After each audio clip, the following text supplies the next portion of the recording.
apa gimmicknya, kita ada banyak gimmick gitu ya. Nah, sebelum Mas Adip memulai sesinya, mungkin saya akan sedikit membacakan CV-nya gitu ya, biar teman-teman juga mungkin kenal dan mungkin bisa tahu gitu ya. Oh, ternyata Mas Adip ini begitu gitu. Jadi saya bacakan sedikit ya. Jadi Mas Adip ini nama lengkapnya adalah Adip Firman Hidayat gitu ya. Eh, Kelahiran Malang betul betul ya Mas Adip ya. Dan masih domisili di Malang. Kelahiran Tulungagung, Oh, domisili kelahiran Malang. Tulung Agung justru. Tulung Iya, Agung. Tapi domisili di Malang sekarang ya. iya betul. Mantap. Oke, jadi Mas Adip ini dari kuliah juga sudah di Malang gitu ya, di Universitas Brawijaya, betul ya? Betul. Jadi jurusannya di teknologi hasil, teknologi pangan gitu ya, kalau nggak salah ya. Iya betul, teknologi pangan. Teknologi pangan luar biasa. Ada yang anak Universitas Brawijaya di sini? Boleh raise hand atau tepuk tangan, tepuk tangan. Atau ada yang orang Malang, aslinya Malang atau sekarang tinggal di Malang? Ada. Ini harusnya ininya Mas Adip nih. Apa menti-mentinya Mas Adip nih? Harusnya muncul nih. Mana nih menti-mentinya Mas Adip nih? Dari Faslop di Malang Raya gitu ya. Nah, balik lagi sedikit tentang Mas Adip. Adip ini juga sekarang seorang pengusaha gitu ya.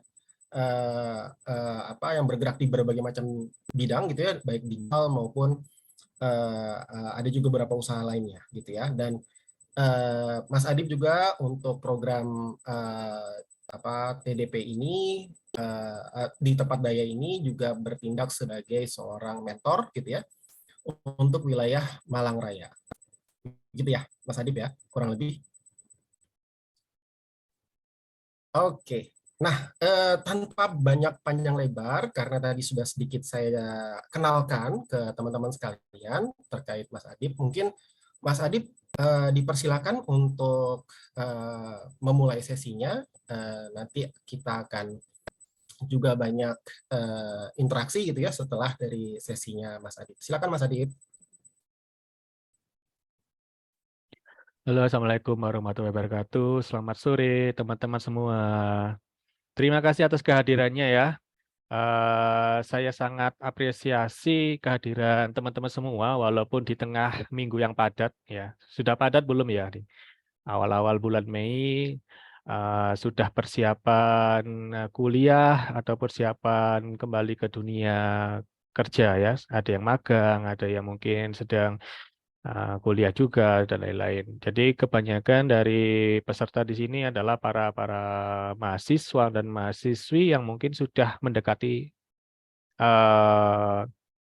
mendekati apa tahun akhir ya, maksudnya mendekati penelitian. Tapi sekarang juga kebanyakan sedang mendalami bagaimana sih sibuknya dunia kerja gitu. Nah, Eh, kebetulan sore ini saya diberikan sebuah kepercayaan di mana saya juga akan memfasilitasi. Nah, pada saat ini saya juga menjadi seorang fasilitator seperti teman-teman semuanya ya. Jadi saya di sini ingin memfasilitasi teman-teman semua. Kita sama-sama belajar untuk bagaimana terkait life skill. Kalau saya bilang life skill juga, di mana kita bisa manajemen waktu secara optimal sehingga meningkatkan produktivitas dari kinerja kita masing-masing. Nah, sebelum saya melangkah jauh ke materi, ada nggak yang sering mengalami, aduh sibuk banget deh, aduh kok dikejar deadline deh, gitu. Kalau ada yang sering merasa seperti itu dan stres ya, coba sih raise hand atau mungkin berikan reaction apapun supaya saya tahu kalian mengalami nasib yang sama seperti saya juga gitu. Ya, silakan ada mengalami hal tersebut. Suara saya jelas ya, cukup jelas kan ya? Cukup jelas, Eh, cukup jelas. oke. Karena nggak tahu ya kenapa kok tiba-tiba tidak ada respon. Oke, terima kasih. Beberapa sudah merespon, sehingga saya tahu kehadiran Anda semua di sini. Ya, nggak apa-apa.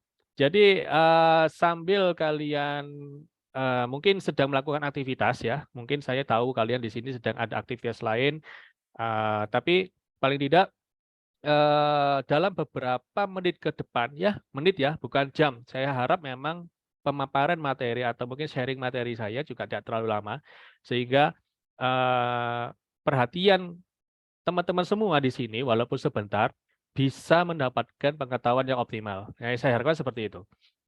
Oke, jadi ketersediaan kalian, teman-teman di sini menghadiri acara webinar ini, saya harapkan bahwa ini akan menambah pengetahuan Anda semua, akan menambah value Anda juga, akan menambah tentang karakter Anda dan sebagainya. Jadi di sini di luar konteks nilai atau tidak nilai, tapi yang pasti di sini saya sedang menyempatkan, ya, saya menyempatkan untuk sharing life skill di eh, kehidupan Anda nantinya ya setelah nanti Anda lulus kuliah, Anda bekerja, Anda berkarir atau mungkin Anda berbisnis.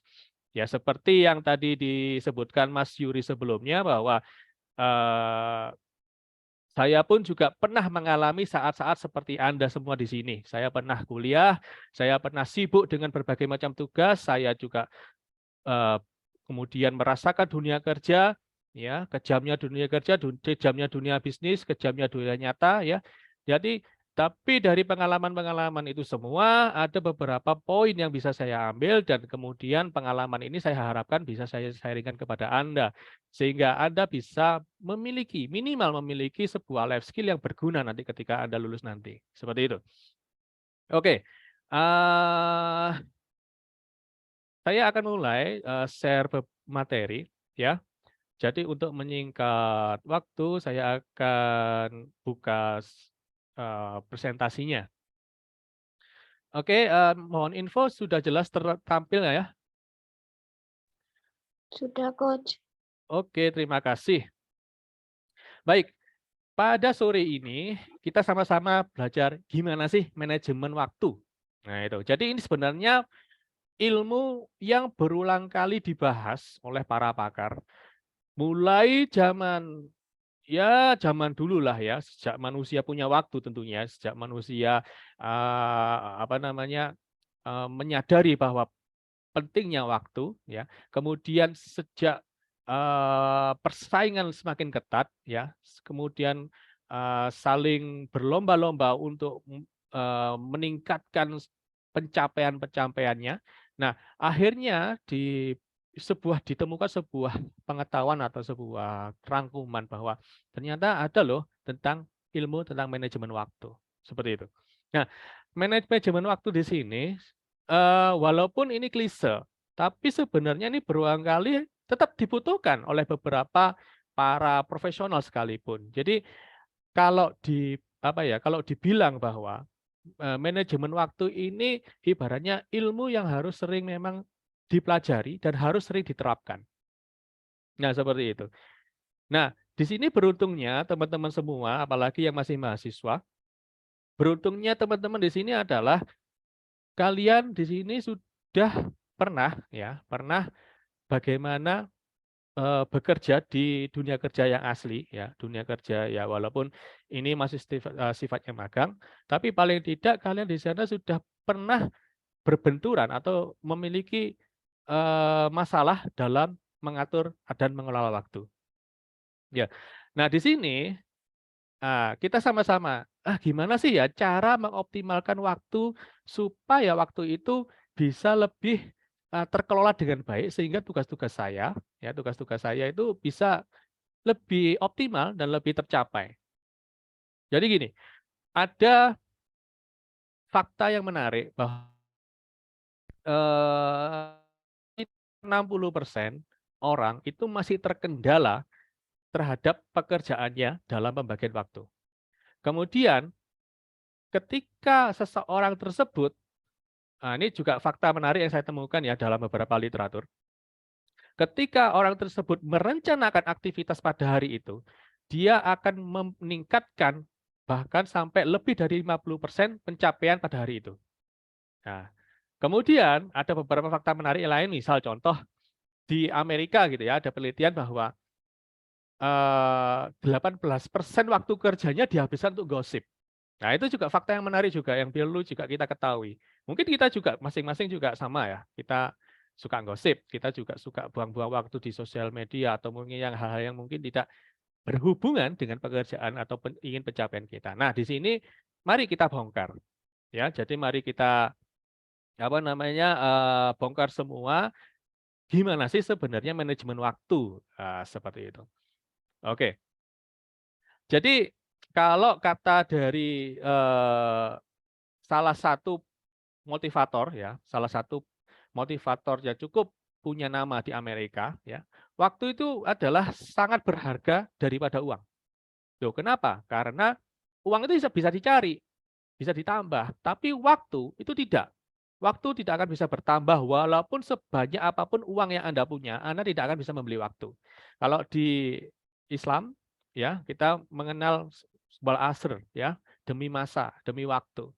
Di situ sebenarnya sudah diingatkan ya bahwa waktu itu benar-benar sangat penting dan itu modal terbesar manusia untuk berkembang. Ya. Jadi sebenarnya di sini paling enggak kita punya kesadaran, awareness bahwa waktu benar-benar sangat penting untuk dikelola. Waktu nggak bisa ditambah, waktu nggak bisa dikurangi, tapi waktu bisa dikelola. Nah, seperti itu. Ya. Kemudian, nah ini jadi gini, ada beberapa tokoh yang memang benar-benar membuktikan dan merasakan bahwa oh iya nih, waktu itu sangat penting gitu. Kalian pasti sudah kenal namanya Mark Zuckerberg, founders-nya Facebook dan Amanda Gorman. Ini mungkin sedikit yang tahu ya. Karena memang Amanda Gorman ini juga baru dia seorang anak muda gitu kan. Nah, dari dua tokoh ini ada sedikit cerita bahwa misalnya kayak si Mark nih, pendiri Facebook.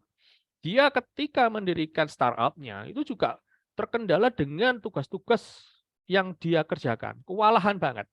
Namanya startup itu kan pasti kerjanya itu sangat cepat karena mereka pasti melakukan sprint, ya, manajemen sprint. Kalau kalian belajar tentang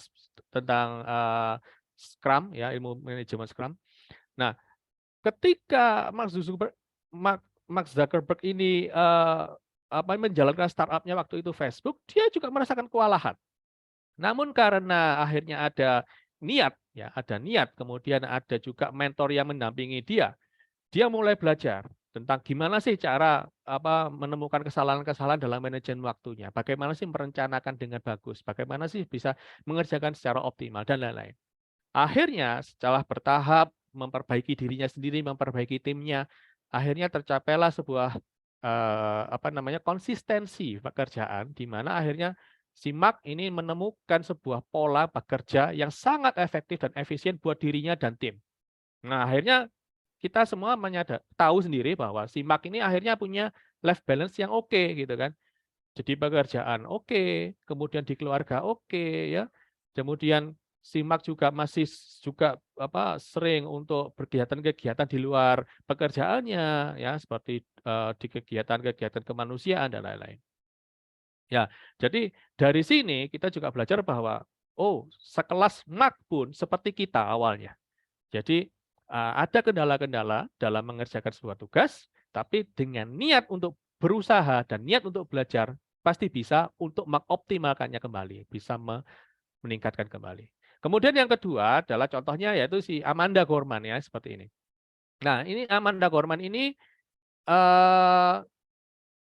seorang aktivis muda ya. Jadi dia ini seorang aktivis muda yang kemudian menjadi karyanya itu menjadi viral karena dia berkaitan dengan pada waktu event Joe Biden menjadi presiden. Nah, seperti itu.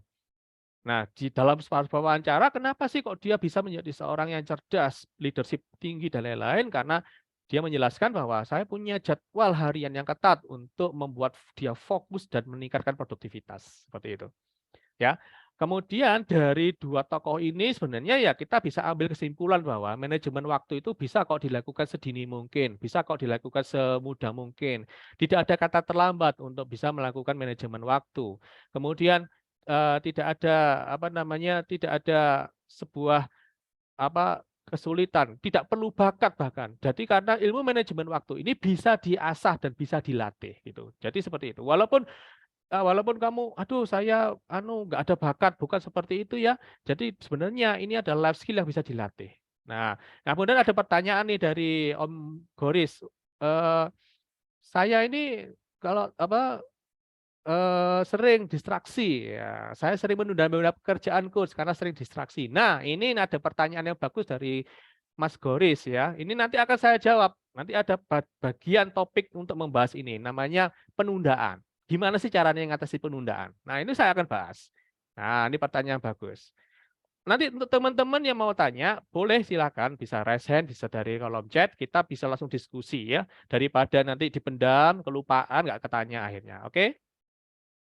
Nah, kemudian kalau kata teman-teman kuliah, ya itu yang sibuk suka beres. Kalau dikasih yang sibuk gak suka beres. Apa ini? Nah, ini masalah tentang manajemen juga ini ya. Nanti kita bahas Om Boris, oke? Kita step by step supaya nggak lompat-lompat ini pembahasannya. Terima kasih tapi pertanyaannya Om Boris. Oke, baik. Dari sini saya bisa lanjutkan di slide-nya.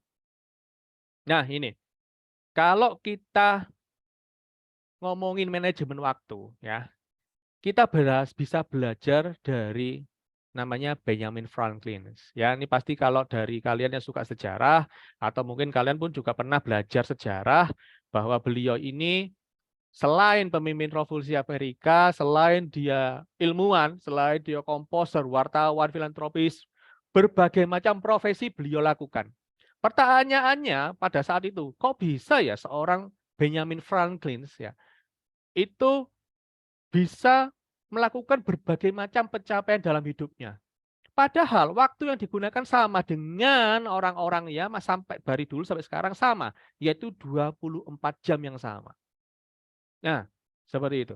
Ini pertanyaan yang dulu juga sangat menggelitik para ilmuwan, ya, para peneliti juga.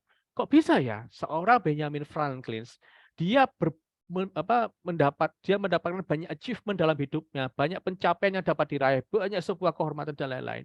Jadi berbagai macam profesi yang benar-benar spektakuler dia bisa raih, ya. Dia juga beliau aktif di dalam pendirian-pendirian organisasi ya. Dia juga pemimpin organisasi dan lain-lain sebagainya. Nah, kemudian muncullah sebuah framework atau sebuah sistem yang disebut productivity system Benjamin Franklin. Jadi kalau kalian nanti bisa menemukan istilah ini, nanti nggak sulit untuk menemukannya. Bahkan di berbagai macam buku dan literatur disebutkan. Pakar, peneliti itu juga tertarik mengulik ini. Kok bisa ya seorang Benjamin Franklin dia bisa mencapai sebuah achievement yang luar biasa di waktu yang kita juga sama, 24 jam. Nah, mari kita bongkar ya. Mari kita bongkar dalam materi ini. Oke. Nah, ketika ya kan seorang Benjamin Franklin itu juga penulis. Nah, dia juga menuliskan dalam buku-bukunya gimana sih beliau ini kok bisa sukses ya. Salah satunya dia tuliskan bahwa saya itu punya jadwal harian. Nah, sebelah kiri yang Anda lihat di sini adalah jadwal harian yang pernah disusun oleh seorang Benjamin Franklin. Cukup sederhana. Kalau kalian lihat, bangun jam 5 pagi, tidur jam 10 malam, seperti itu. Ya, kemudian ya bangun pagi, kemudian bermeditasi, kemudian sarapan, dan bekerja, macam-macam. Jadi kalau dilihat itu sederhana sekali. Ya, dan ini pun juga dilakukan oleh kebanyakan orang. Namun yang menarik adalah dengan kesederhanaan ini justru Benjamin Franklin dapat membuat sebuah time management yang sangat efektif. Gitu. Kenapa ya kira-kira? Nah, setelah beberapa pakar meneliti dan mencoba mengkombinasikan menguliknya, ternyata walaupun sederhana, jadwal harian dari Benjamin Franklin ini sangat terstruktur dan memiliki prioritas, dan kemudian jadwal-jadwal itu kemudian selalu dievaluasi secara harian. Nah, seperti itu. Jadi ada evaluasi hariannya, seperti itu. Ya. Nah, Kalau dibongkar kembali lagi, dibongkar lebih dalam lagi, ya, itu simple, ya. Kalian bisa baca di sini, bisa lihat di dalam slide yang sudah saya susun, ya. Bangun jam 5 pagi, ya. Ya. Jadi seorang Benjamin Franklin bangun jam 5 pagi. Ya, kalau kita di orang di Indonesia bahkan lebih pagi dari ini ya. Biasanya ada yang sudah jam 3 lebih sudah bangun atau mungkin jam 4 sudah bangun untuk persiapan sholat subuh gitu ya. Nah, saya yakin di sini teman-teman mahasiswa di sini juga bangun pagi. Saya yakin ya. Ya, saya positive thinking. Semua mahasiswa di sini pasti bangun pagi. Saya yakin itu. Ya. Ya, seperti itu. Oke. Kemudian ketika pagi hari itu kan refresh. Nah, seorang Benjamin Franklin ya pasti bermeditasi, berdoa, kemudian ya itu olahraga kecil-kecil seperti itu. Aktivitasnya seperti sama dengan kebanyakan orang. Nah, yang menarik adalah ketika pukul 6 seorang Benjamin Franklin dia merencanakan harinya itu. Oh, pada hari ini aku mau ngapain ya? Nah, itu. Ini yang mungkin sedikit berbeda dengan kita masing-masing ya. Ya, mungkin dari kalian atau mungkin dari sini saya. Kadang itu atau mungkin lebih seringnya kita nggak punya jadwal, kita nggak merencanakan aktivitas hari itu. Ya, misalnya sekarang hari Jumat nih. Hari Jumat ngapain ya? Gitu. Nah, itu mungkin banyakkan kita juga bingung.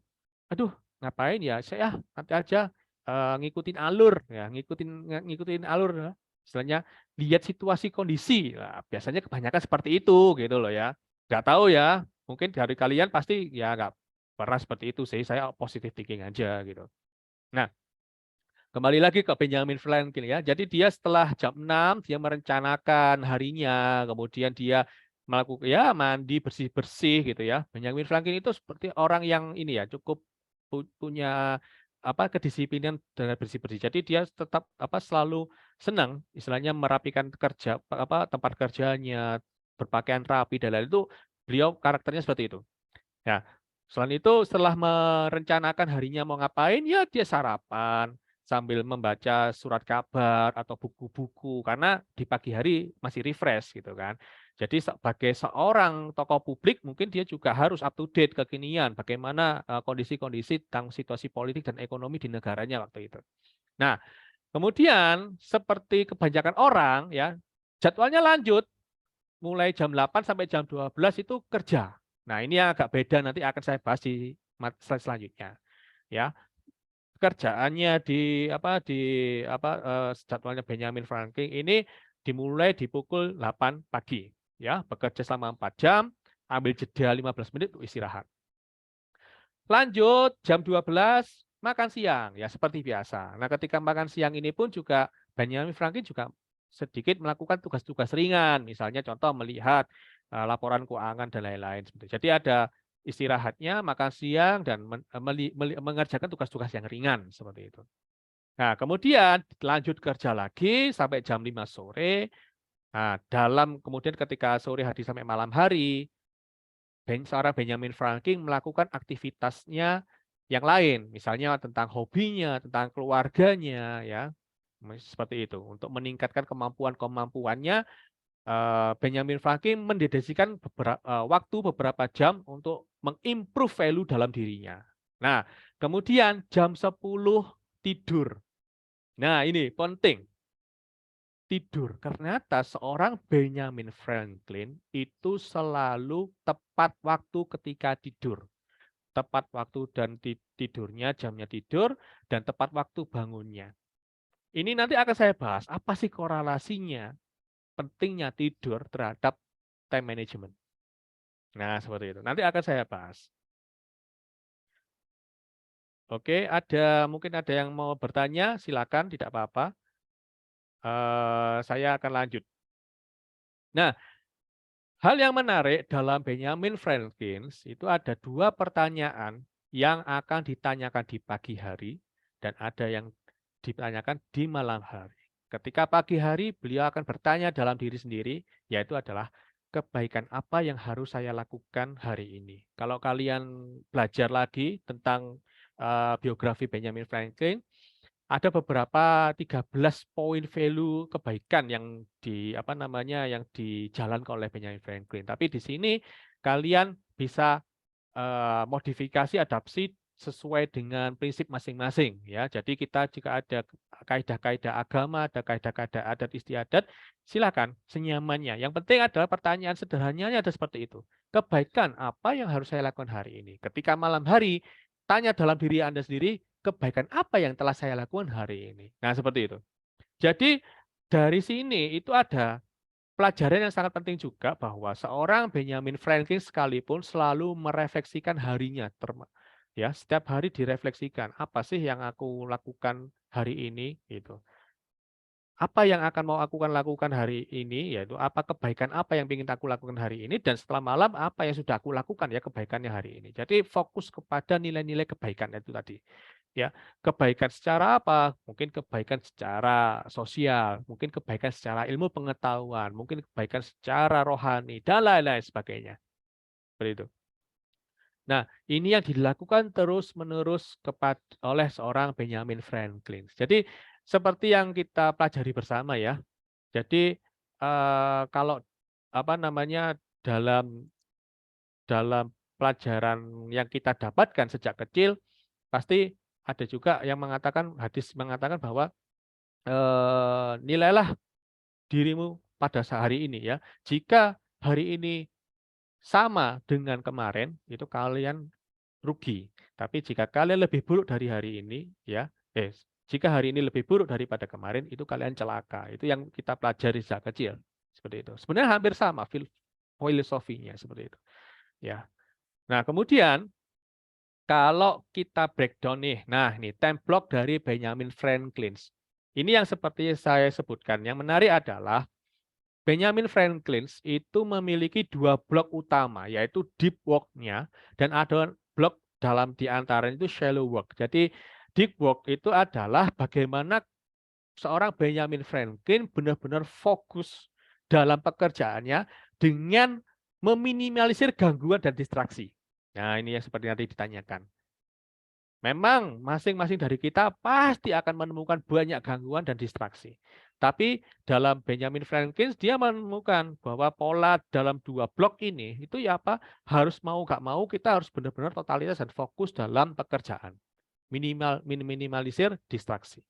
Nah, kemudian di antara waktu 2 blok utama itu ada yang namanya disebut pekerjaan ringan. Gitu. Jadi sambil makan siang mengerjakan pekerjaan-pekerjaan yang ringan. Ya, jadi ya tidak terlalu membutuhkan fokus yang sangat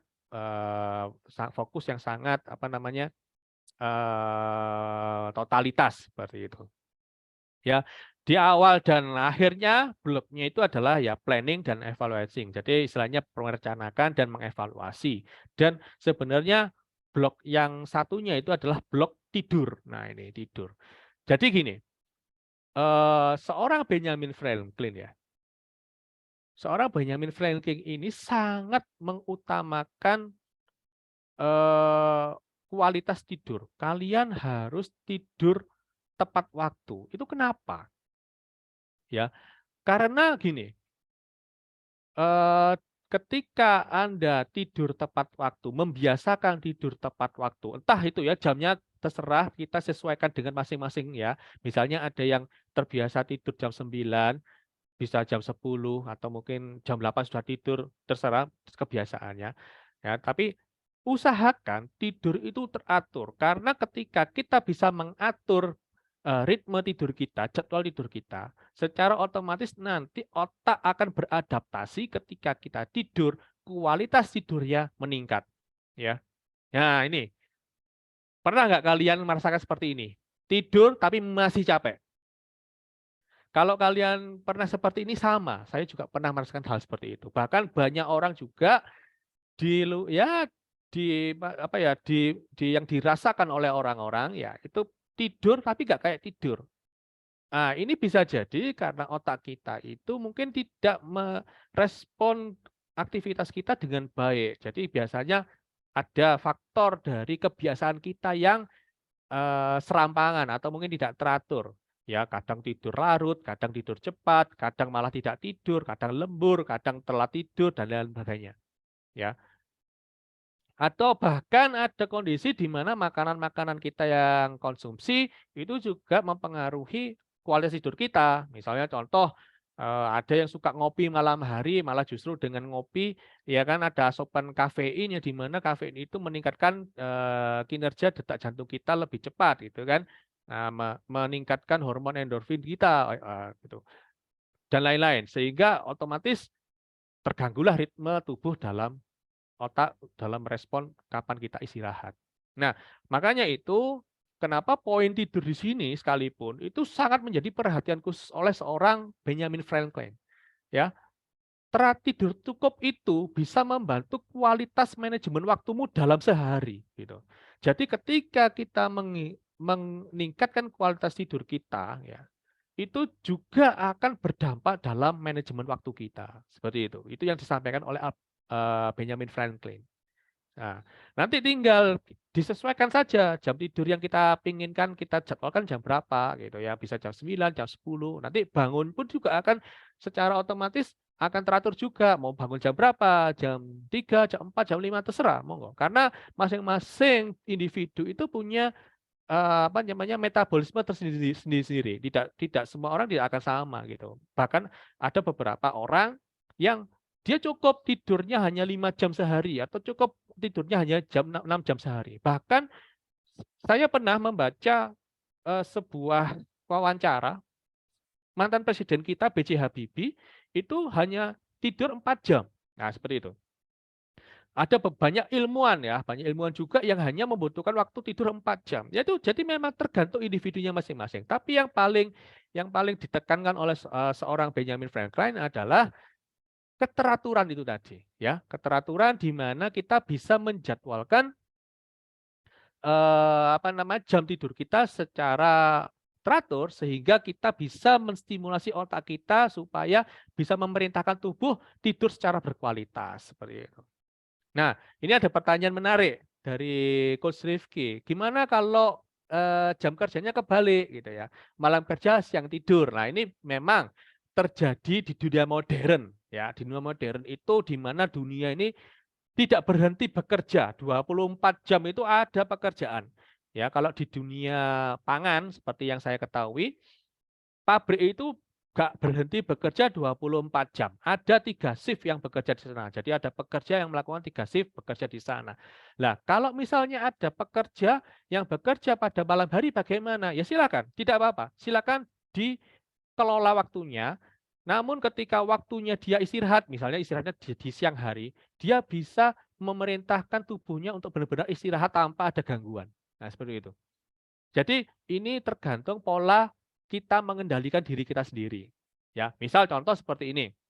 Ada, seseorang yang mungkin berprofesi sebagai, penjaga, kepolisian atau mungkin penjaga keamanan atau security yang memang dia ada shift pekerja di malam hari. Atau mungkin anak-anak muda seperti kalian, ada yang, apa namanya, co-programming ya, dia dia punya keahlian dan pekerjaan di bidang programming yang seringnya bekerja di malam hari. Kenapa?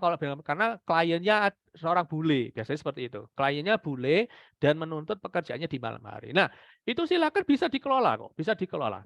Jadi ketika Anda bekerja, apa namanya, silakan diatur waktu kerjanya, kemudian kalian harus benar-benar dijadwalkan, kita menjadwalkan jadwal tidur kita itu jam berapa. Paling tidak disesuaikan dengan diri kita sendiri, ya gitu.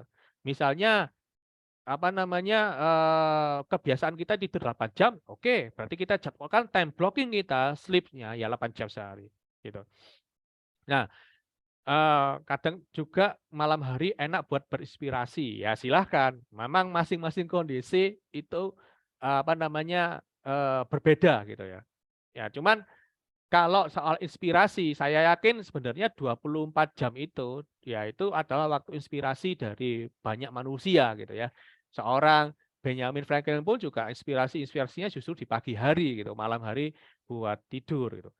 Ya, memang ada beberapa ahli pakar kesehatan yang menyebutkan bahwa, kalau membiasakan malam begadang itu kurang baik secara metabolisme tubuh. Nah, itu yang memang lebih tahu dari pihak pakar kesehatan. Kalau saya baca-baca memang demikian artikel yang saya baca. Ada beberapa yang menyebutkan membiasakan bekerja di malam hari atau begadang itu tidak baik untuk kesehatan karena ada jam-jam metabolisme tubuh yang secara optimal gitu ya disebut seperti itu. Nah, tapi jika memang itu terjadi tidak bisa ditunda atau diganti, bisa lah istilahnya tidak secara 100% mengganti jam bekerja. Karena normalnya memang pada umumnya kita bicara statistiknya, normalnya adalah manusia bekerja di siang hari dan malam hari digunakan untuk istirahat. Tapi sekali lagi yang paling penting yang saya yang bisa yang kita pelajari di sini adalah tentang pola keteraturan jadwal harian yang diajarkan oleh seorang Benjamin Franklin. Seperti itu. Ya, dari sini ada pertanyaan nggak?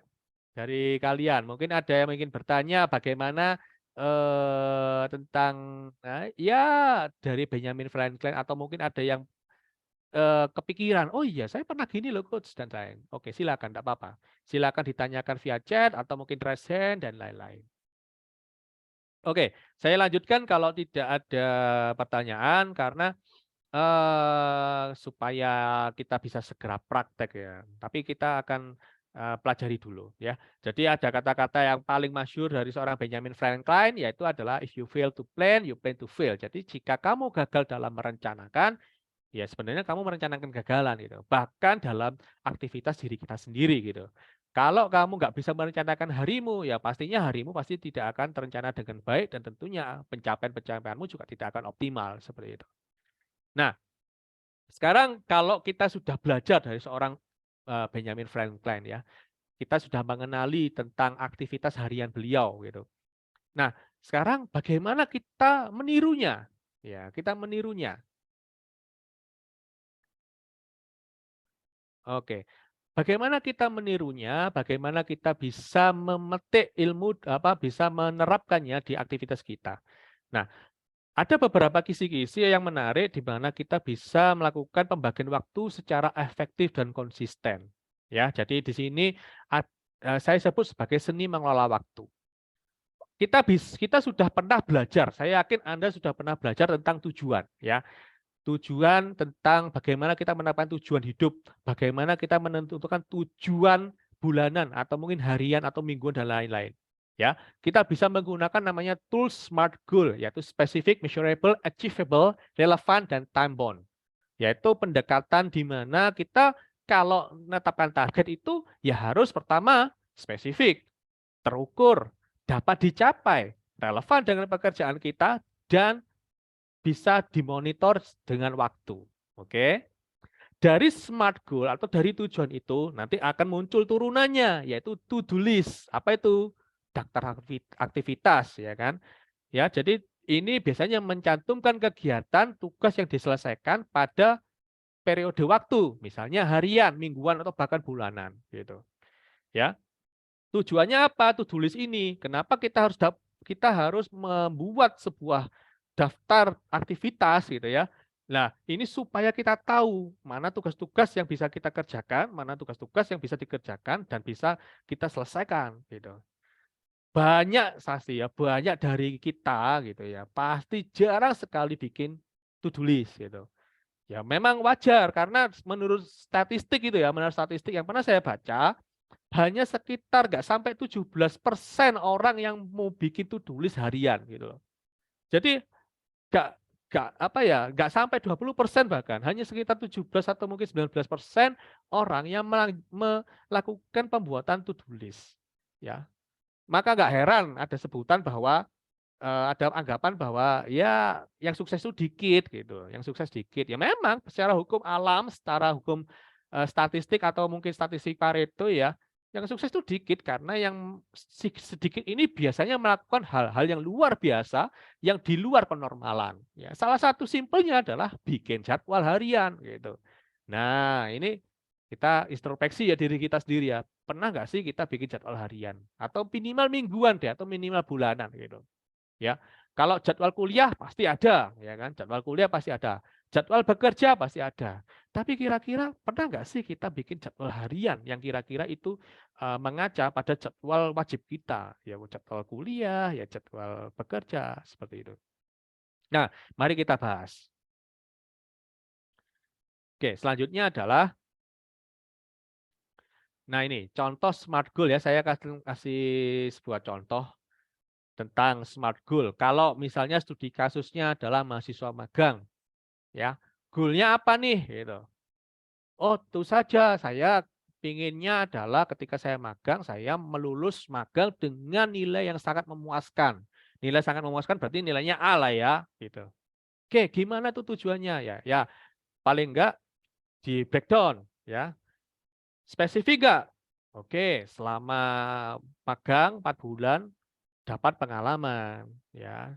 Karena tujuan magang itu kita belajar untuk bekerja, benar ya. Kemudian terukur tidak? Nah, selama magang bagaimana sih cara penilaiannya? Sangat memuaskan itu. Nah, berarti akan ada yang mentor yang menilai, ada supervisor yang menilai dan lain-lain. Bisa dicerahin nggak sih target ini? Bisa, gitu. Ya, tidak apa? Tidak mustahil gitu ya. Target ini tidak mustahil ya. Mustahil itu jika kamu pengen nilai IPK 5 misalnya seperti itu. Nah, itu mungkin mustahil karena nilainya tidak ada satuan pembaginya kalau 5. IPK itu kan yang saya tahu mungkin sampai saat ini ya nilai IPK itu 4 seperti itu maksimal gitu ya. Relevan tidak? Relevan.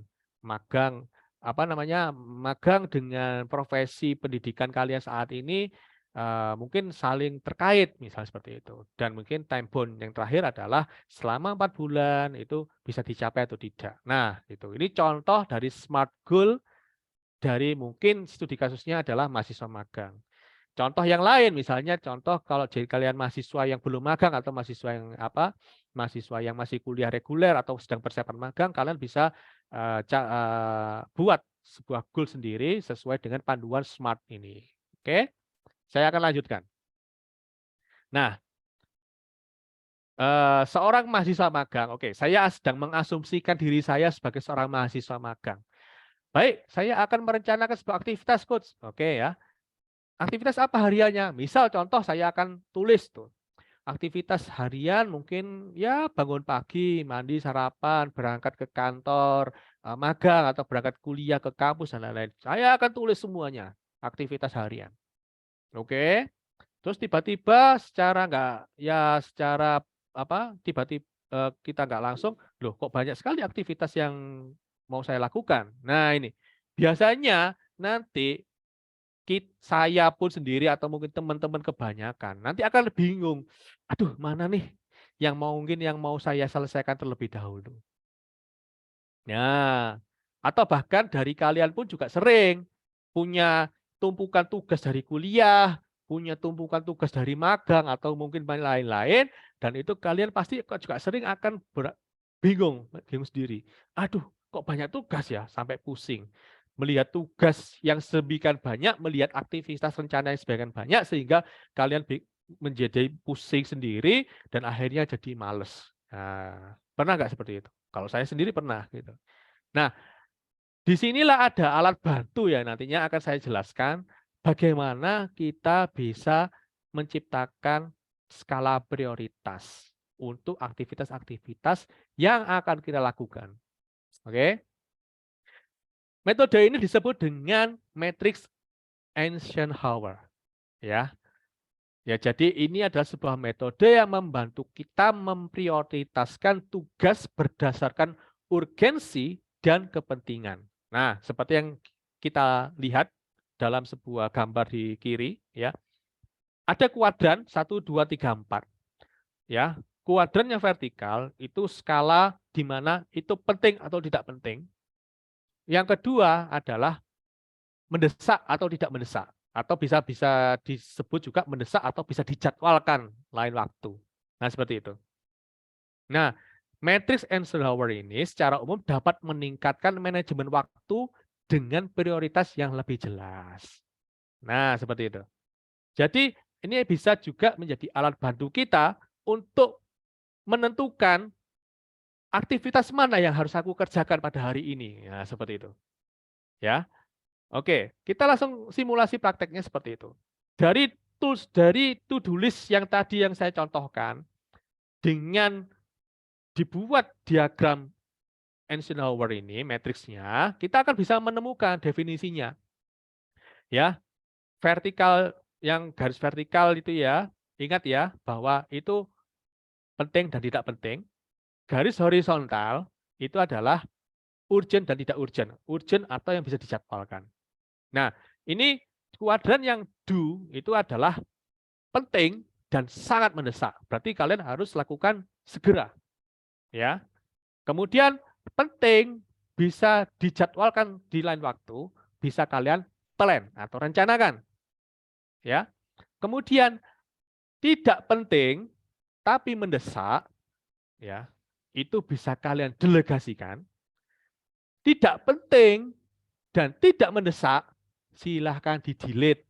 Nah, silahkan dihapus. Ya, jadi misal nih ya, kalian hari ini, misal katakanlah hari Jumat, katakanlah, punya to-do list kok banyak banget ini ya. Ini apa yang harus aku kerjakan ini? Kok banyak banget ini? Ya, bangun pagi. Ini sebenarnya ya lumrah, wajar, tapi juga harus dijadwalkan. Kamu mau bangun pagi kapan gitu kan? Kamu mau bangun pagi itu jam berapa?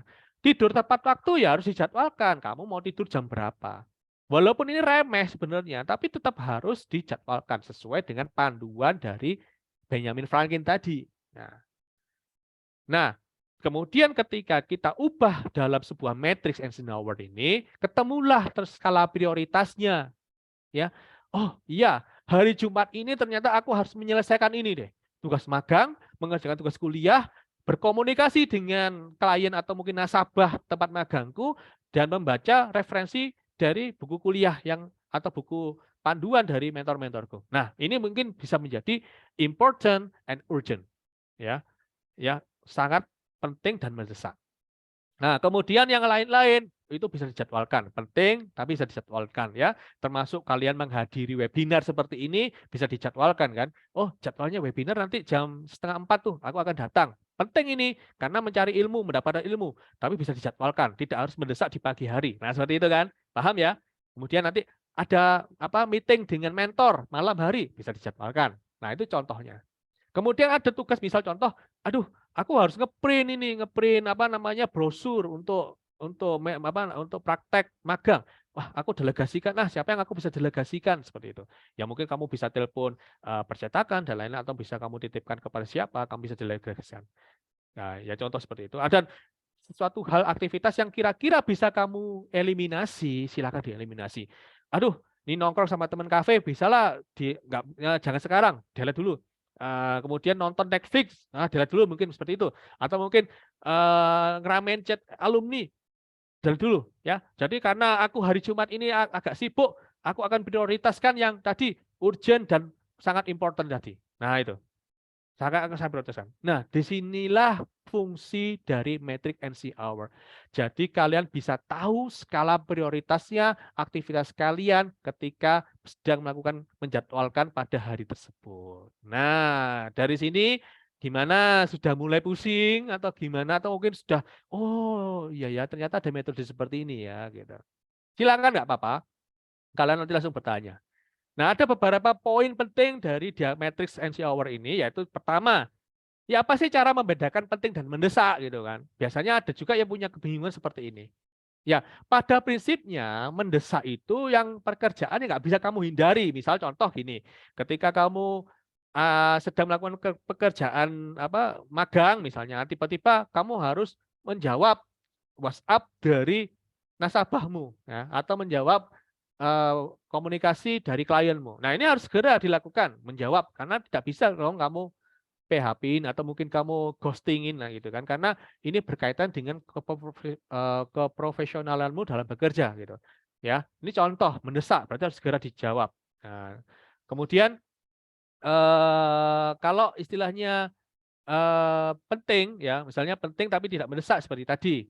Oh, aku ada rencana untuk menghadiri meeting dengan mentor. Nah, ini penting tapi bisa nggak ya kira-kira aku lobby untuk menjadwalkan kepada mentor meetingnya mungkin agak digeser jamnya. Nah, ini meetingnya itu kira-kira apa namanya bisa dijadwalkan, tapi komunikasinya ke mentor itu mendesak karena harus segera ditanyakan. Kira-kira bisa nggak ya? Lah seperti itu.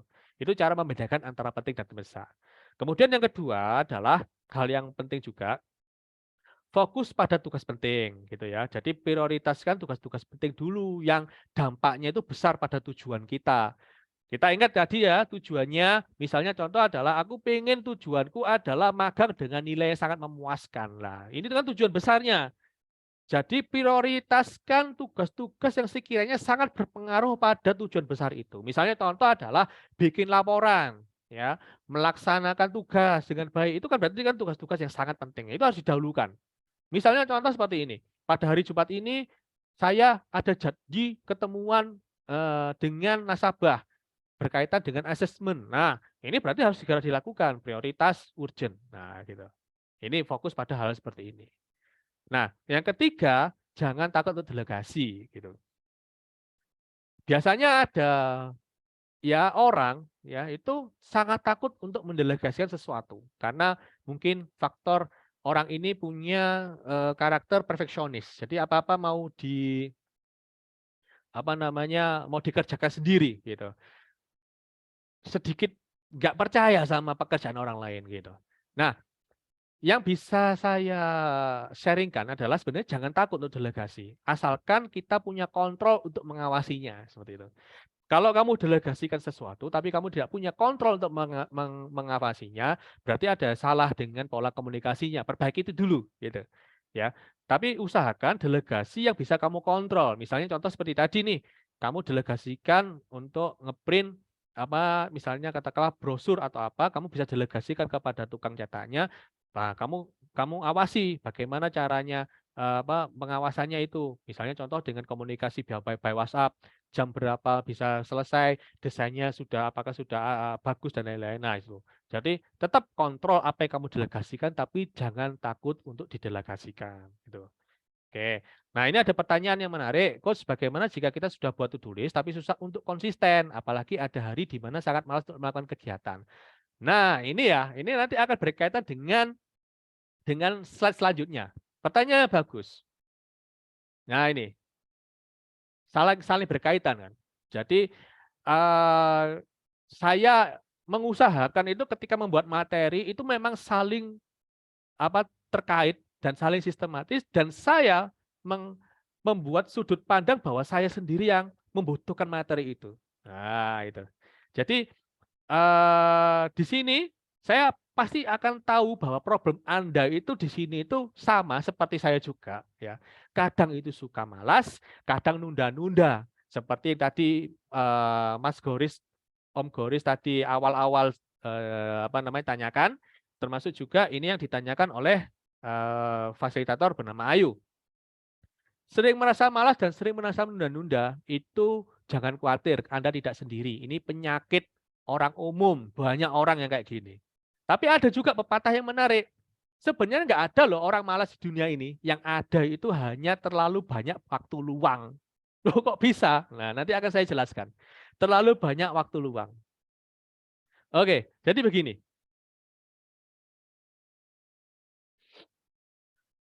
Bagaimana kalau kamu malas?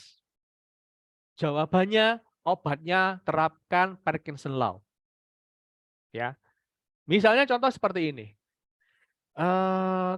Menunda-nunda pekerjaan, malas untuk mengerjakan. Itu biasanya karena kalian menganggap pekerjaan itu tidak mendesak. Contoh seperti ini, ya. Kamu mengerjakan sesuatu yang deadline-nya 1 minggu dengan mengerjakan sesuatu yang deadline-nya 3 hari, itu akan sama-sama sebenarnya. Jadi kalau dalam waktu teori Parkinson Law, pekerjaan berkembang sesuai waktu yang tersedia untuk menyelesaikannya. Ya, pekerjaan yang bisa diselesaikan dalam waktu 3 hari, ya, itu sebenarnya sama akan bisa juga dikerjakan selama seminggu. Nah, lucu ya. Ya, jadi kalau kamu lihat grafik itu ya, grafik dalam sebelah kiri, vertikal itu effort-nya, usahanya, horizonnya adalah time alokasi waktunya, ya. Jadi sebenarnya grafiknya itu seperti ini. Ya, dengan tugas yang sama, misalnya tugasnya sama. Ya, ada tugas nih, tolong kerjakan laporan 3 hari. Misalnya saya memberikan tugas kepada seseorang, tolong kerjakan laporan ini dalam 3 hari kemudian. Gitu. Ya. Kemudian semuanya akan berlomba-lomba ke dalam 3 hari itu selesai. Ya. Kemudian dalam kelompok lain saya menginstruksikan dengan tugas yang sama, tolong kerjakan tugas ini dalam waktu 1 minggu. Dan ajaibnya ternyata kelompok ini juga mengerjakannya selesai dalam waktu 1 minggu. Dan dua kelompok ini ya, dua kelompok ini juga akan ngomong bahwa wah, coach deadline-nya kok cuma segini ya, coach untungnya bisa selesai gitu. Nah, ini menarik. Jadi sebenarnya pekerjaan ya, alokasinya misalnya kita mengalokasikan waktu 1 minggu untuk menyelesaikan pekerjaan yang dapat diselesaikan dalam waktu 3 hari. Pekerjaan itu akan tetap selesai dalam waktu 1 minggu seperti yang kelompok ini tadi. Hal ini karena seseorang atau kita ya semuanya ini cenderung mengadang-adangkan pekerjaan untuk mengisi waktu yang sebenarnya tidak ada kaitannya dengan pekerjaan itu. Ya, jadi pada akhirnya tetap sama. Pekerjaan akan selesai sesuai dengan deadline yang ditetapkan. Nah, ini yang menarik gitu loh. Makanya ada namanya Parkinson Law. Jadi ini adalah sebuah ilmu metodologi yang sudah dirumuskan oleh para ahli yang dia melakukan penelitian berkali-kali. Ternyata manusia itu unik ya. Dikasih deadline 3 hari selesai, dikasih deadline seminggu juga selesai, dikasih deadline 1 hari juga selesai gitu. Nah, seperti itu kondisinya. Ada notifikasi dari Om Momot 5 menit lagi. Oke, saya akan percepat.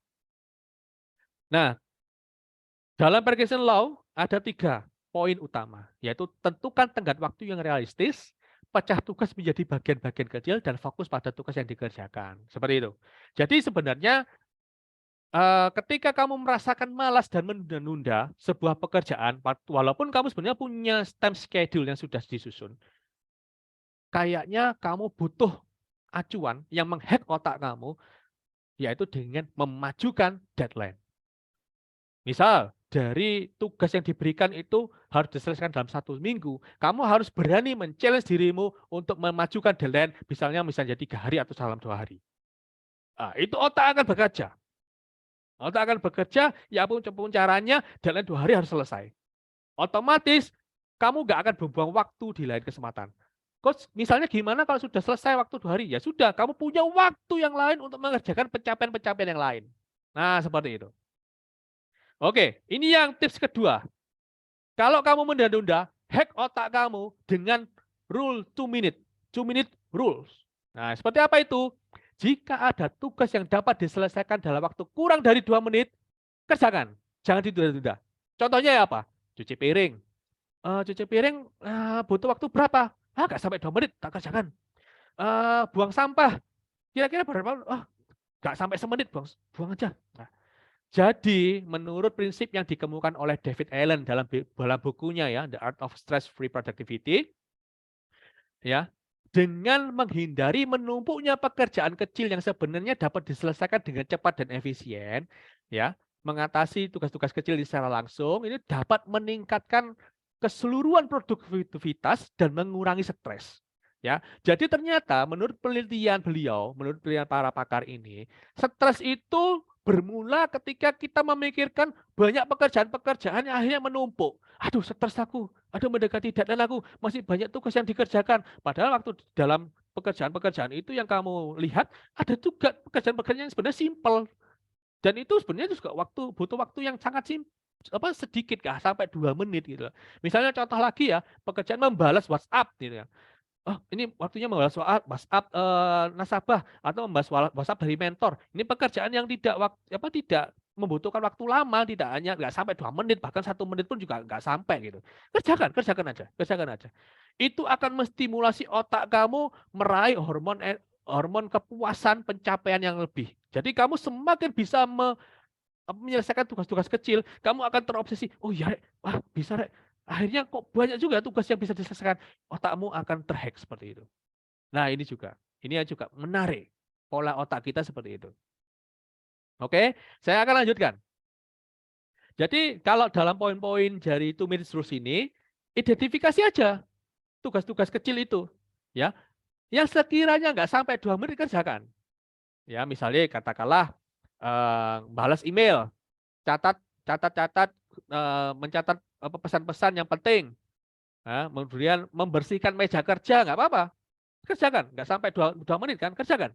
Ya, seperti itu. Jadi supaya pekerjaan-pekerjaan kecil itu semua beres semua. Tapi tetap ingat tujuan besarnya, gitu. Jadi misalnya nanti ada kayak gini, wah ini ternyata lebih dari 2 menit, ternyata setelah dikerjakan, anggapannya dari awal ini bisa dikerjakan kurang dari 2 menit, ternyata kok lebih, gitu ya. Nah, kamu lihat dulu, ini pekerjaannya termasuk tujuan besarnya atau tidak. Kalau tidak, kamu fokus dulu ke pekerjaan deep work-mu, ya. Nah, kalau ini nanti kamu bisa di-planning-kan ke waktu yang lain. Kalau misalnya ada pekerjaan yang ternyata, apa namanya, membutuhkan waktu di luar 2 menit itu. Nah, seperti itu. Itu poin pentingnya. Oke? Nah nah sekarang gini, ini ada jurus lagi. Misalnya dalam waktu kamu bekerja itu, kamu capek ya, capek seperti ini ya, menatap layar monitor, terapkan jurus 20-20-20.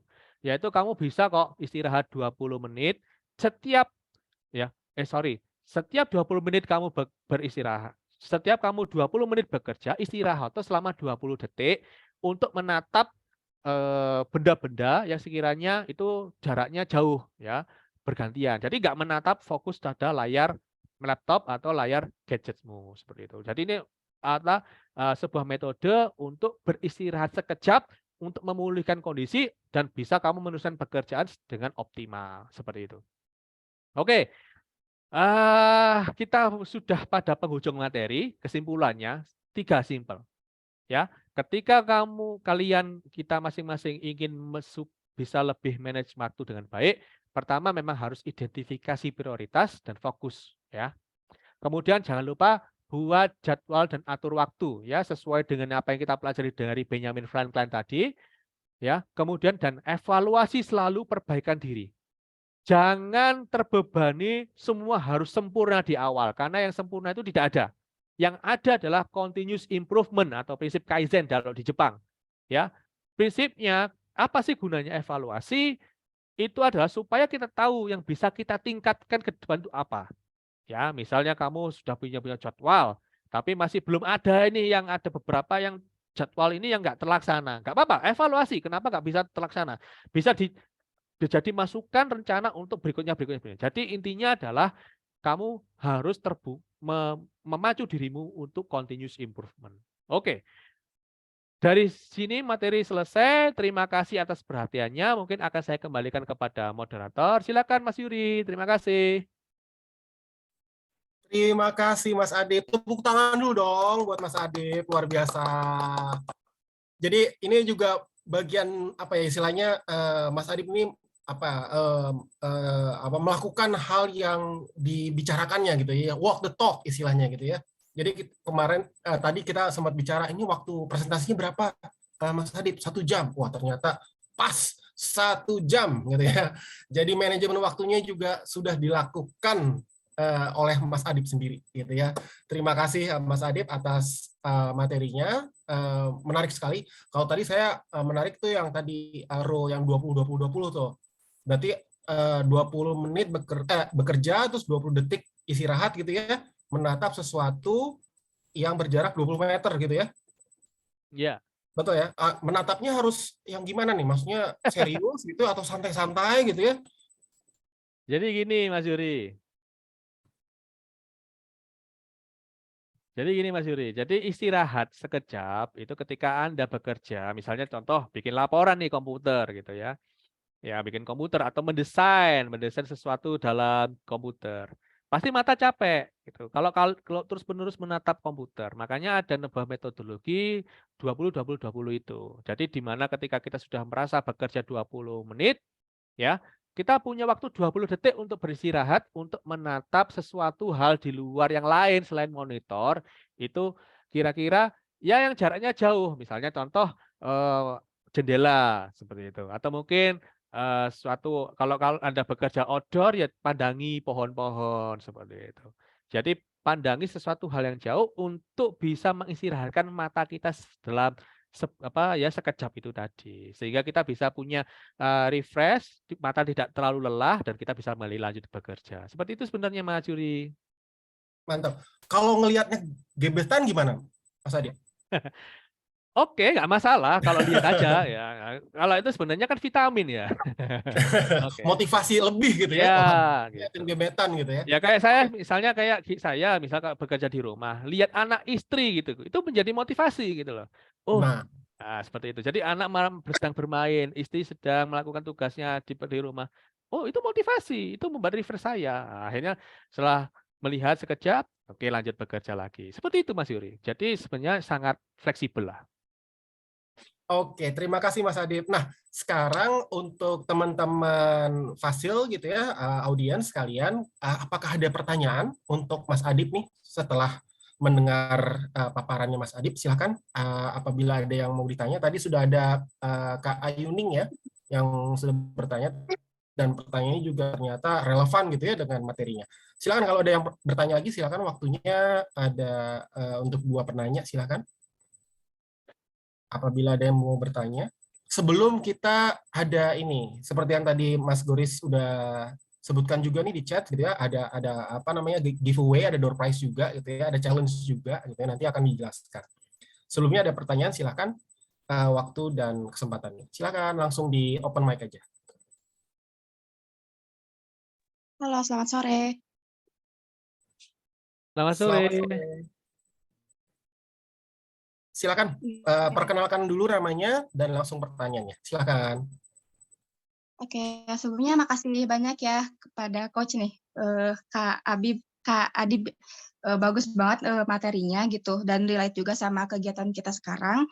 Sebelumnya aku izin bertanya, manggilnya kakak aja kali ya.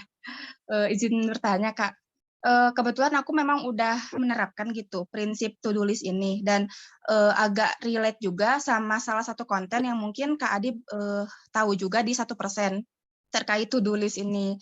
Nah, ada beberapa hal yang perlu di-highlight gitu terkait to do list. Salah satunya terkait punishment gitu kan. Jadi kalau misalnya hari ini nih kita mau ngelakuin apa aja, kita lakuin to do list-nya dari A sampai Z. Misalnya kita ada 10 to do list atau 10 kegiatan yang harus kita lakukan hari ini. Nah, kadang dengan tadi kegiatan reward dan punishment itu buat aku pribadi malah jadi mengedepankan quantity gitu. Yang penting hari ini tuh aku harus sudah selesai tugas 10 poin ini gitu. Kayak misalnya aku tadi ya, kalau mungkin salah satu contoh yang relate sama kegiatan magang, aku harus bikin laporan nih hari ini. Karena ngejar target supaya tidak mendapatkan punishment hari ini, akhirnya aku lebih mengedepankan quantity gitu, Kak. Jadi gak apa-apa lah, yang penting aku selesai dulu nih poin to do list hari ini. Nah, kira-kira gimana ya Kak supaya secara quantity kita tercapai, terus secara kualitas juga tercapai gitu. Karena salah satu hal mungkin impact dari to do list ini salah satunya juga mengenyampingkan aspek kualitas tadi gitu. Itu Kak pertanyaan. Terima kasih. Ya, silakan Mas Adit langsung dijawab aja. Oke, terima kasih dari Kak Sabrina ya. Kak Sabrina dari mana ini tadi? Dari daerah asalnya? Dari Bandung, Pak. Oke, dari Bandung. Pertanyaannya bagus sekali bahwa tentang reward and punishment. Oke, seperti ini. Memang pada dasarnya manusia itu ada sisi psikologis di mana dia punya sebuah pilihan untuk mencapai target berdasarkan iming-iming sebuah reward dan berdasarkan dari ancaman atau sebuah punishment seperti itu. Memang ini soal hal manusiawi. Jadi seperti itu. Tapi ada hal yang menarik di mana ini psikologi dari saya pernah baca dari ilmu psikologi di mana ternyata manusia itu lebih punya kekuatan power itu ketika dia mendapatkan ancaman. Nah, karena ternyata secara genetik itu manusia itu kan makhluk hidup juga ya. Dia punya survival mode atau mungkin dia punya mengaktifkan otak reptilnya di mana dia harus survive dulu, survival mode. Makanya kalau ada sebuah ancaman itu akan lebih dikejar dari apa dihindari daripada untuk mencapai sebuah apa namanya reward. Ini contoh ya, contoh misal simulasi sederhananya seperti ini. Anda lomba lari katakanlah 100 meter seperti itu. Lomba lari itu dia apa namanya diselenggarakan dengan hadiah 100 juta. Oke. Anda pasti sebagai manusia akan berupaya lari secepat-cepatnya untuk meraih hadiah tersebut. Nah, dibandingkan dengan ketika Anda lomba lari, tapi di belakang Anda itu ada macan yang lapar. Nah, Anda ketika menghadapi macan yang lapar yang mengejar Anda, pasti akan lebih lari sekuat tenaga untuk finish di lomba lari tersebut. Nggak peduli itu hadiahnya berapa. Nah, ini sisi psikologi manusia yang menarik yang pernah diteliti oleh apa namanya para psikolog. Itu yang ingin saya sharingkan. Yang pertama itu.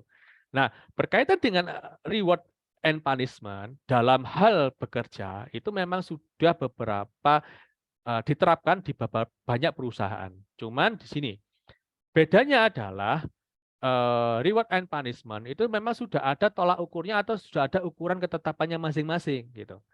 Nah, dikaitkan dengan tugas magang mungkin katakanlah dari Kak Sabrina ini dia magang di BTPN katakanlah seperti itu. Dalam sebuah aplikasi yang TDP ada namanya pelaporan, di mana di sana pun juga ada namanya gamification, sistem gamification yaitu penilaian dan scoring aktivitas dari anak magang fasilitator, ya dinilai, nilai dikali dengan aktivitas jumlah aktivitas dan akhirnya akan ada scoring seperti itu, ya. Nah di sini ada dua memang sisi di mana semakin banyak aktivitas yang dilakukan, ya akan menambah nilai quantity. Tapi belum tentu akan menambah quality. Seperti itu. Nah, begini. Kira-kira sebagai Anda, sebagai seorang diri Anda, ya, kemudian apa namanya, dan mungkin bisa juga ditanyakan kepada mentor Anda. Kira-kira bisa nggak ini dikejar secara beriringan? Bisa, ya, dikejar secara beriringan. Bagaimana caranya? Dengan itu tadi, dengan cara menetapkan prioritasnya dahulu.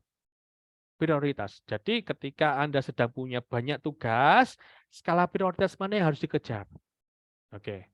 Karena quality and quantity sebenarnya itu berjalan secara linear. Gitu. Secara linear bisa dicapai secara beriringan, secara linear. Apakah bisa berbeda nilainya? Tentu saja bisa gitu. Nilai-nilainya berbeda bisa, tapi bisa dicapai secara linear. Ya. Ketika Anda mengerjakan kuantiti yang banyak dan memang itu nilainya apa namanya kuantitinya banyak dan itu juga berpengaruh terhadap kuantiti dari sebuah apa namanya tugas, ya otomatis kualitinya pun juga akan rata-ratanya naik, benar nggak? Rata-ratanya naik, otomatis kualitinya juga rata-ratanya naik. Begitu juga ketika Anda mengejar quality, kuantitinya pun juga ikut terderek naik gitu kan, karena pekerjaan yang kualitasnya baik ya pasti juga akan pasti akan dipacu dengan tambahan-tambahan tugas yang bisa dikerjakan seperti itu. Nah, soal perihal bagaimana mencapai hal ini supaya quantity dan quality ini seimbang, itu bisa pertama seperti ini. Pahami kemampuan dulu. Pahami SWOT diri Anda dulu. Nah, kalian di sini semua sudah menganalisa SWOT dari masing-masing nasabah. Tapi pernah nggak sih kalian menilai SWOT diri Anda sendiri? Apa sih kelebihanku? Apa sih kelemahanku? Karena ada beberapa karakter manusia, ya. Kalau kalian pernah belajar CISC, kalau pernah belajar MBIT, ya beberapa tipe-tipe karakter, ada beberapa kekuatan-kekuatan seseorang atau diri sendiri yang bisa mendukung kualitas pekerjaan masing-masing. Contoh, misal seperti ini. Ada seseorang yang punya kemampuan untuk dia bekerja secara fokus, ya dengan pekerjaan fokus lebih mudah, dengan angka-angka lebih mudah. Ini kekuatan dirinya. Otomatis apa namanya, dia punya kekuatan dalam bekerja dengan fokus. Tapi ada juga kekuatan seseorang yang lain, dia punya kekuatan dalam hal bersosialisasi gitu. Nah, kekuatannya ini bisa mendukung kinerja tadi. Loh, bagaimana contohnya seperti ini? Kekuatan yang bisa seseorang yang punya kekuatan dalam berkomunikasi, dia akan lebih mengetahui ya nasabah bagaimana permasalahannya, akan lebih mudah mendekati nasabah bagaimana, sehingga ketika dia melaksanakan tugas di lapangan akan lebih clear, akan lebih berdampak dan akan lebih ter-engage atau nasabah akan lebih terlibat. Ya, seperti itu. Tapi dengan seseorang yang tadi dia punya lebih fokus dalam hal nilai angka, kefokusan, dia mungkin bisa akan lebih menguatkan dalam pelaporannya. Dia bisa menjanjikan laporan dengan baik sehingga akan membuat penilaiannya dalam laporan, bagus sekali seperti itu. Nah, yang pertama itu dulu, pahami dulu kekuatan dirimu. Ketika sudah memahami kekuatan dirimu, maksimalkan potensi itu untuk meraih achievement-achievement dari sebuah tugas-tugas itu tadi. Oke. Yang kedua adalah ketika kamu tahu bahwa, oh ya saya lemahnya di sini gitu. Lemahnya misalnya contoh ya, ada beberapa fasilitator yang saya mentor gitu ya. Dia kuat dalam hal laporan, tapi ketika dalam hal lapangan mungkin ada kendala-kendala dalam hal social communication. Nah, berarti kan ketemu nih kelemahannya di sana. Bagaimana caranya? Yuk improve. Ya, improve-nya bagaimana? Konsultasi dengan mentor, konsultasi dengan tim, konsultasi dengan teman-teman setim. Gimana ya caranya mengatasi kelemahan-kelemahan dari cara berkomunikasi pada nasabah supaya aku bisa mengingest nih nasabah seperti itu. Nah, seperti kemarin pernah lah ya diajarkan di Om Goris dalam mentoring sebelumnya, acara serupa seperti ini, bagaimana ilmu coaching seperti itu. Yang salah satunya juga ilmu communication skill. Itu juga ilmu yang bisa kamu tingkatkan dalam menjalankan tugas seperti ini. Oke. Jadi yang kedua adalah itu tadi. Ketika kamu sudah mengetahui kemampuanmu, kamu bisa mengetahui value dalam dirimu, barulah kamu tahu apa yang bisa kamu garap atau bisa kerjakan. Nah, dari sini dari metrik Eisenhower tadi itu bisa membantu kamu untuk menentukan prioritas yang bisa kamu kerjakan sesuai dengan kekuatan dirimu sendiri. Seperti itu. Jadi di sini kembali lagi ya sebenarnya kepada jawaban dari saudara Sabrina bahwa kalau ingin menciptakan nilai yang bagus ya, ingat bahwa tidak ada yang sempurna, tapi ingat bahwa semua bisa continuous improvement atau bisa ditingkatkan secara berkelanjutan. Oleh karena itu, lakukan terus planning dan lakukan terus evaluating. Nah, seperti itu. Lakukan terus perencanaan dan lakukan terus evaluasi. Dari evaluasi itulah kamu punya data di mana kamu akan meningkatkan selanjutnya bagaimana. Oke, dari pertanyaan ini sudah terjawab atau belum? Sudah, Kak. Sudah sangat terjawab. Oke, terima kasih. Bagaimana Om Yuri Ya, melanjut terima kasih juga. Oke, terima Ya, kasih. terima kasih Kak Sabrina. Ini ada pertanyaan kedua nih dari Putri. Putri, silakan mau open mic dulu atau cukup dari yang chat? Kak Putri, silakan.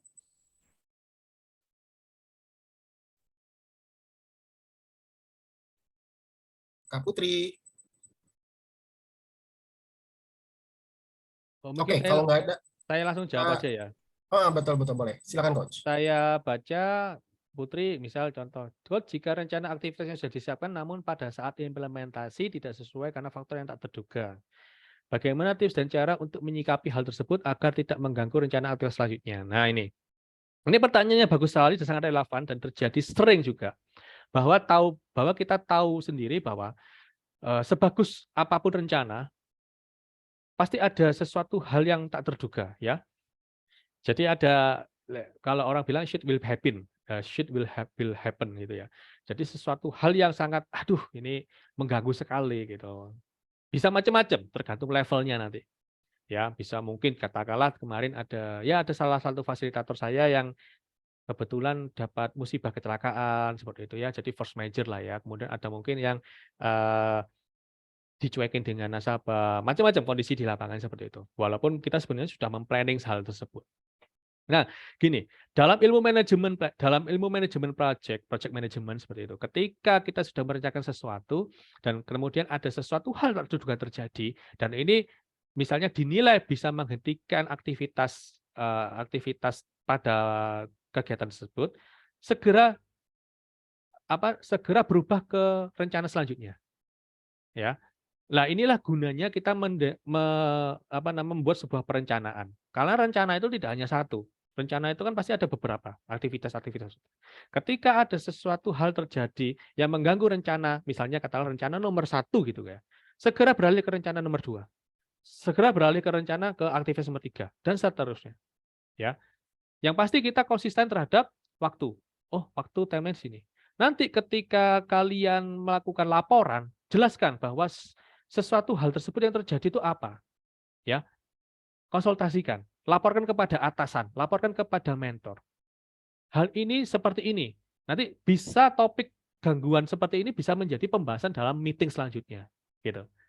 Jadi jangan khawatir, jangan terlalu terbawa perasaan, jangan baper berlebihan, ya.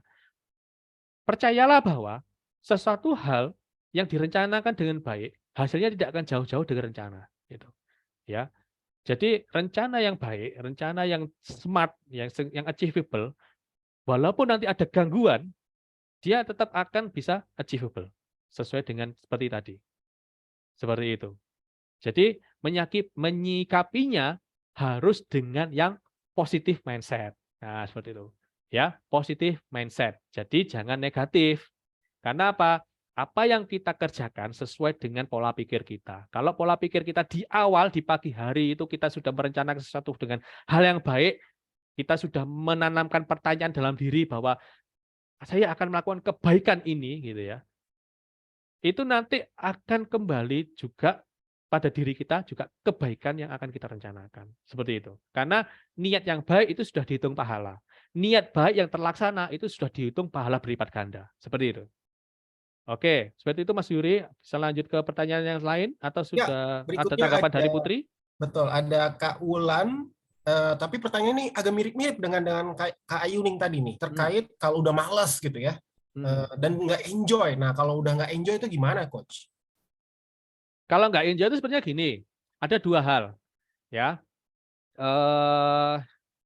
Beberapa fasilitator yang saya kasih mentoring itu memang dari awal sudah saya saya petakan potensinya, ya. Saya kasih mereka DISC test, saya ajarkan mereka tentang Ikigai dan lain-lain, ya.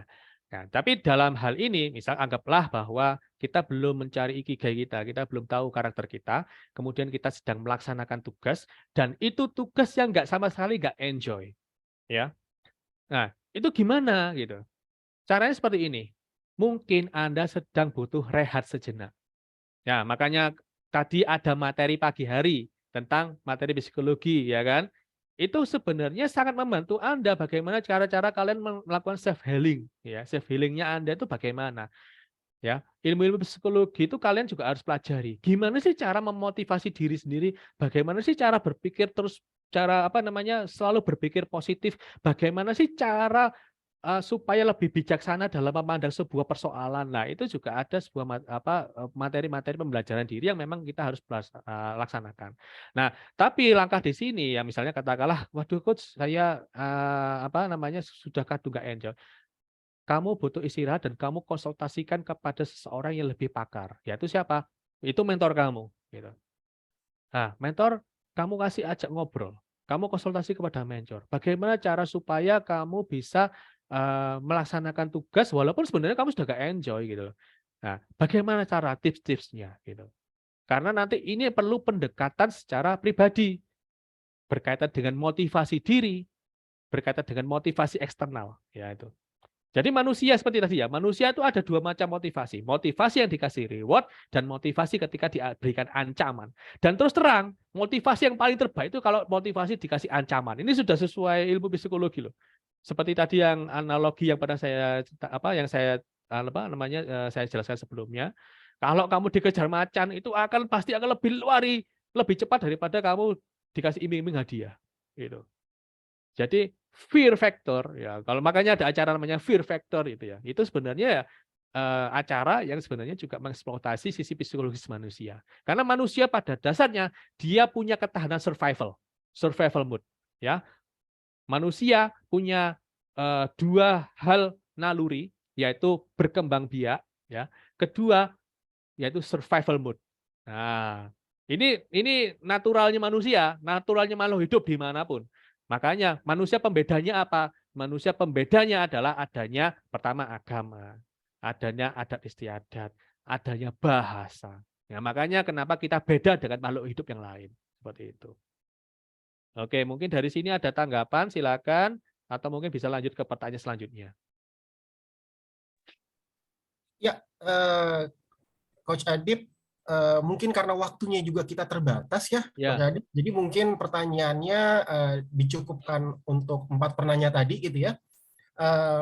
Boleh juga izin nggak Coach Adib untuk share materinya kalau memungkinkan? Boleh, silakan. Silakan. Nanti saya akan kirim ya. Saya akan kirim ke Om Yuri sekarang atau mungkin nanti. Boleh di chat, mungkin bisa di-share di chat. Oke. Jadi teman-teman juga bisa langsung download. Nah, sekalian sebenarnya untuk pengumuman, jangan lupa loh, ini kalau tadi kita kaitannya dengan malas gitu ya, aduh saya malas dan sebagainya. Nah, kalau untuk webinar ini, supaya nggak malas nih, selain tadi materinya juga luar biasa, kita juga jangan lupa ada GoPay, giveaway GoPay sebesar 50.000, bukan 50 juta ya, 50.000. Tapi itu bentuknya challenge gitu ya, teman-teman sekalian. Nah, challenge-nya tuh apa sih sebenarnya? Nah, challenge-nya tadi sebenarnya sedikit banyak sudah dikasih tahu tuh oleh Kang Goris di chat gitu ya. Jadi teman-teman, pertama-tama teman-teman kalau boleh kita minta untuk memfollow akun IG-nya Semut Nusantara, gitu ya. Monggo langsung dicari tuh, buka IG-nya, langsung cari Semut Nusantara, gitu ya. Dan juga IG-nya Coach Adib, itu. Coach Adib, IG-nya apa Coach Adib?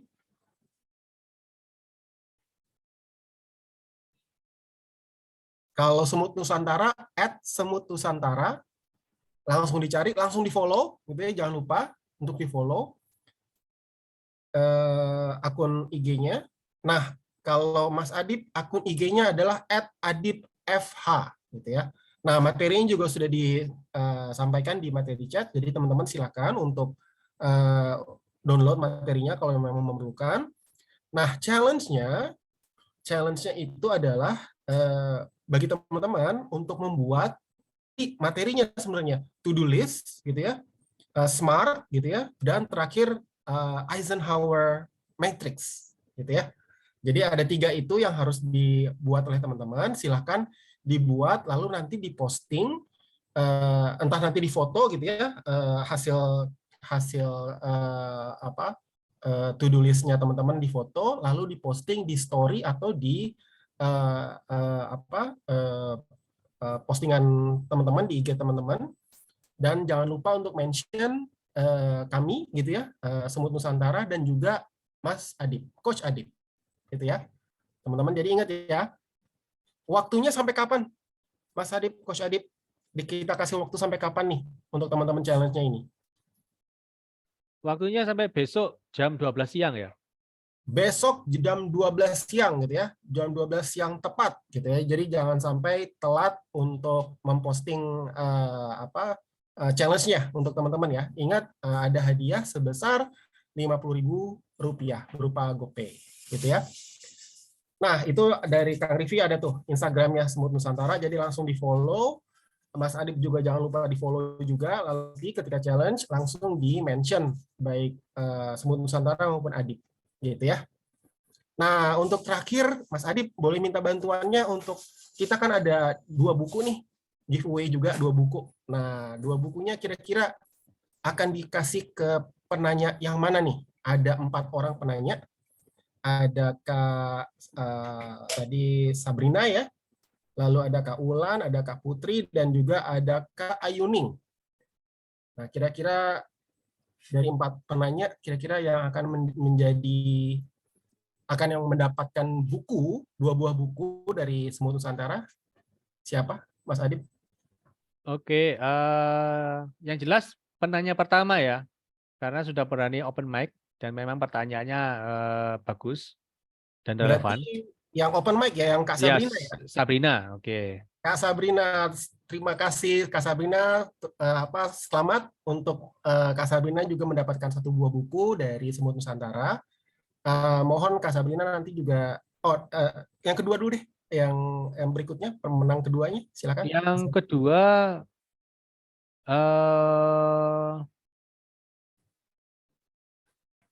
Putri.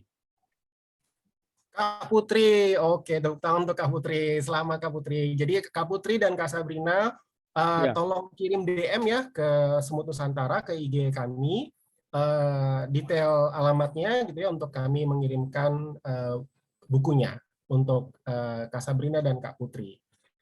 Gitu. Dan sekali lagi jangan lupa challenge-nya kita tunggu sampai besok tanggal 6 Mei 2023 pukul 12 WIB ya. Ya, WIB. WIB. Waktu Indonesia Bercanda. Oh, bukan. Oke. Dari teman-teman mungkin ada komen terakhir, silahkan kalau masih ada waktu 1 menit lagi, silahkan. Komentar ke siapa? Saya atau teman-teman?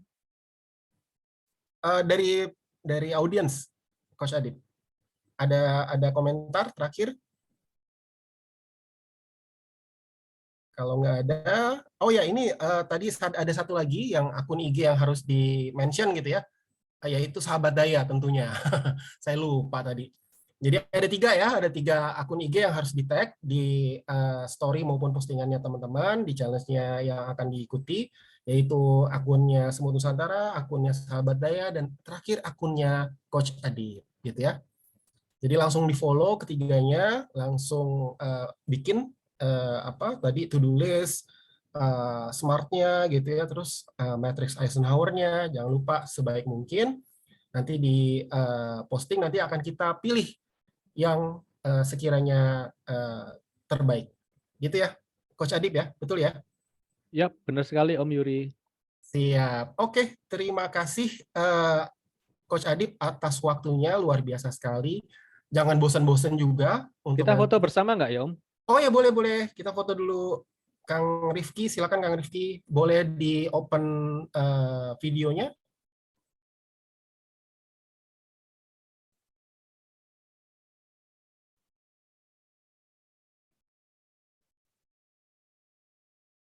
Kang Rifki, sudah siap? Mangga teman-teman yang lainnya yang bisa open cam mungkin bisa open cam terlebih dahulu.